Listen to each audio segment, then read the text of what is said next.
Fokus dari Sarawak mengenai impak positif pelaksanaan 10 projek jambatan selain operasi khas JPJ sempena Tahun Baru Cina di negeri itu. Perinciannya bersama Fazril Hisham Effendi. Silakan.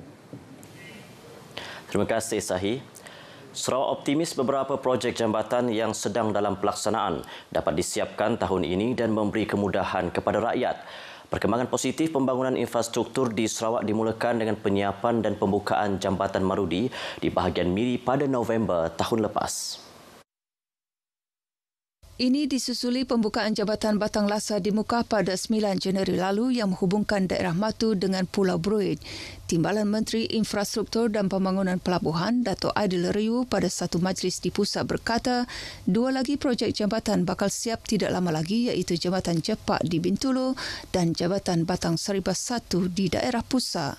Kedua-dua projek dijangka siap Mac depan, manakala beberapa lagi projek jambatan bakal siap penghujung tahun ini. Antara yang masih dalam pembinaan adalah Jambatan Batang Lupar 1 menghubungkan Seboyau dan Trisor dengan kos RM848.7 juta, selain Jambatan Batang Lupar 2 menghubungkan Sri Aman dan Betong. Kerajaan Sarawak membina secara serentak lebih 10 buah jambatan bagi meningkatkan kesaling hubungan penduduk terutama di kawasan pesisir melalui pelaksanaan Jalan Pesisir Sarawak sebagai jalan raya utama kedua di negeri ini. Sementara itu, pembangunan loji konkrit Pratuang Urban Empire Builders UEB bernilai RM20 juta di Stutong Kuching berpotensi menyumbang kepada pembinaan jambatan dan laluan bertingkat yang lebih berkualiti serta efisien dengan kos yang lebih rendah. Berucap pada pelancaran awal loji itu, Timbalan Menteri Kesihatan, Perumahan dan Kerajaan Tempatan, Datuk Michael Tiang berkata, loji tersebut berpotensi menyumbang kepada agenda Kerajaan Sarawak ke arah industri pembinaan yang lebih mampan.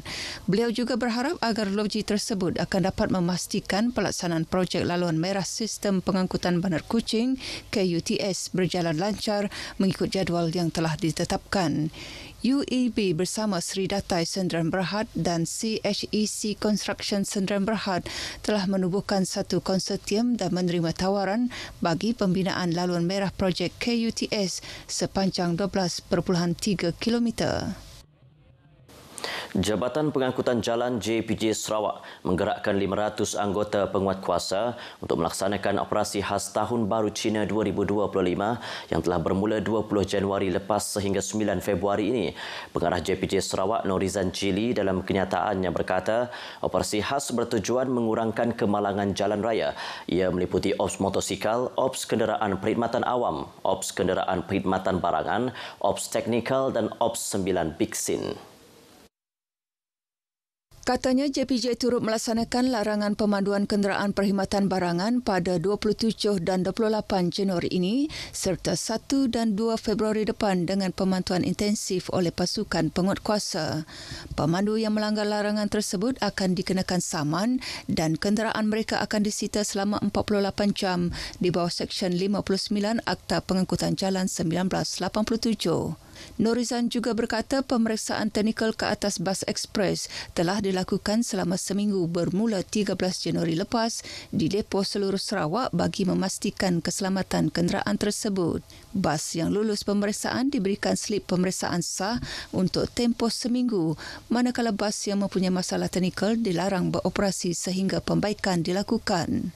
Pengguna lebuh raya Pen Borneo pula dinasihatkan supaya memandu secara berhemah kerana jumlah kenderaan dijangka meningkat mendadak sepanjang cuti Tahun Baru Cina dan cuti sekolah. Tinggal beberapa hari lagi menjelang sambutan Tahun Baru Cina, orang ramai mula memenuhi pusat beli belah, bazar dan tapak jualan. Di Kuching, walaupun cuaca kerap hujan, tidak menghalang orang ramai untuk membuat persiapan akhir. Tinjauan RTM di Kenyalang Park mendapati Bazar Tahun Baharu Cina mula dikunjungi orang ramai seawal pukul 11 pagi. Bukan setakat makanan dan barangan hiasan, penjualan mercun dan bunga api secara berlesen juga terdapat di sini. Di Kuching sini, Kenyalang ada ini macam menyambut, ada sikit lokal menyambut.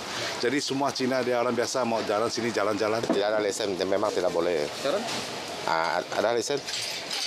Ada lesen boleh lah. Sekarang boleh bebas pergi jual lah. Kalau tidak ada lesen memang salah. Malah ada juga pelajar yang mengambil kesempatan untuk mengasah ilmu perniagaan. Sebab saya want to learn something ya. Sales. Sebab saya suka jadi seorang salesman yang suka bercakapnya.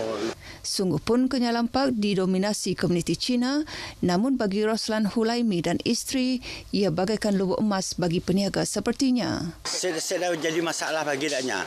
Yang penting dak jam ada nyaman, harga berpatutan. Tahun ini juga menyaksikan jualan meningkat dengan lebih 400 paket kuih sepit hampir habis terjual. Katanya lagi jumlah pengunjung di Kenyal Lampak kebiasaannya meningkat menjelang lewat petang. Kemuncak program nasional FM gabung IFM menelusuri Sarawak, Nang Ngams berlangsung meriah malam tadi dengan penganjuran showcase khas yang dihadiri ribuan penduduk sekitar Kapit.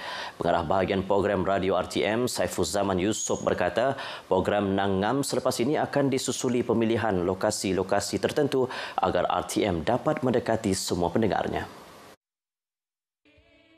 Jelas beliau pihaknya telah menyenarai pendek beberapa lokasi yang akan dimaklumkan kemudian. Kita berasa bangga kerana mendapat sambutan yang hebat oleh penduduk Kapit menerusi showcase Nang Ngams 2025 yang menampilkan pelbagai artis tempatan dan juga dari Semenanjung. Jadi tahniah kepada semua yang terlibat dan juga sentiasa bersama stesen radio RTM 34 stesen satu suara.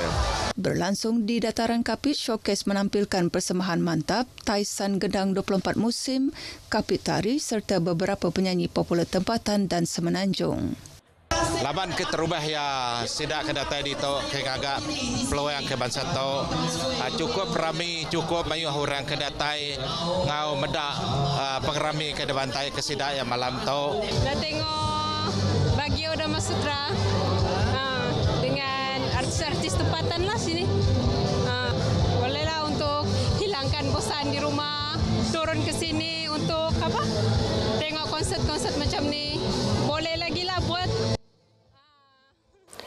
Seorang wanita warga negara asing didakwa atas kesalahan memiliki barang kawalan tanpa lesen iaitu minyak masak sebanyak 340 kg. Pengarah Kementerian Perdagangan Dalam Negeri dan Kos Sara Hidup KPDN Sarawak, Matthew Dominic Barin menerusi kenyataan media memberitahu kesalahan tersebut dikesan semasa pemeriksaan oleh rakan strategik KPDN di Tebeduk Serian.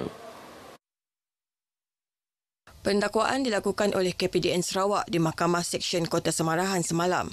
Pertuduhan dibacakan Timbalan Pendakwa Raya Izzah Ibu Danisha Ibrahim di hadapan Hakim Syafiza Datuk Abdul Razak Tredi. Tertuduh didakwa di bawah Seksyen 21 Akta Kawalan Bekalan 1961 dan disabitkan denda sebanyak RM15,000 dan sekiranya gagal membayar denda boleh dijatuhkan hukuman penjara selama 6 bulan. Tertuduh membayar denda dan dibebaskan serta barangan eksibit bernilai RM30,850 telah dilucut hak untuk tujuan pelupusan. Sementara itu, menjelang sambutan Tahun Baru Cina, KPDN Sarawak mengadakan pemeriksaan dan penguatkuasaan barang kawalan bersubsidi bagi memastikan keberadaan barangan dan tiada berlaku penyelewengan, terutamanya minyak masak. Peniaga yang tidak mematuhi peraturan boleh diambil tindakan di bawah Akta Kawalan Bekalan 1961. Penguatkuasaan turut dijalankan di Pasar Raya, Pasar Basah, Pasar Malam, Kedai Runcit untuk memastikan tiada peniaga mengambil kesempatan menaikkan harga barangan. 31 individu ditahan dalam beberapa operasi penguatkuasaan Jabatan Imigresen Malaysia Negeri Sarawak di Kuching, Semarahan dan Serian. Mereka antara 91 individu yang diperiksa semasa operasi yang dijalan di 12 lokasi seperti di Seniawan, Bau, Kota Semarahan dan Batu Kawah. Kesemua yang ditahan didapati melakukan pelbagai kesalahan di bawah Seksyen 6-1-C dan Seksyen 15-1-C Akta Imigresen 1959-63. Antaranya tidak mempunyai dokumen perjalanan yang sah, tinggal melebihi masa dan tidak mempunyai pas yang sah untuk tinggal di Malaysia. Operasi yang dijalankan bahagian penguatkuasa Imigresen Kuching kali ini menyasarkan premis-premis makanan, bilik sewa serta rumah penginapan dengan tangkapan paling ramai di Bau melibatkan 12 individu. Seorang majikan turut dikenakan notis untuk hadir memberi keterangan bagi membantu siasatan. Sekian perkongsian berita dari Sarawak, dari sungai ke segara, Palestin pasti merdeka. Kembali bersama Sahi di Angkasa Puri untuk perkembangan berita selanjutnya. Baik Fazril, terima kasih.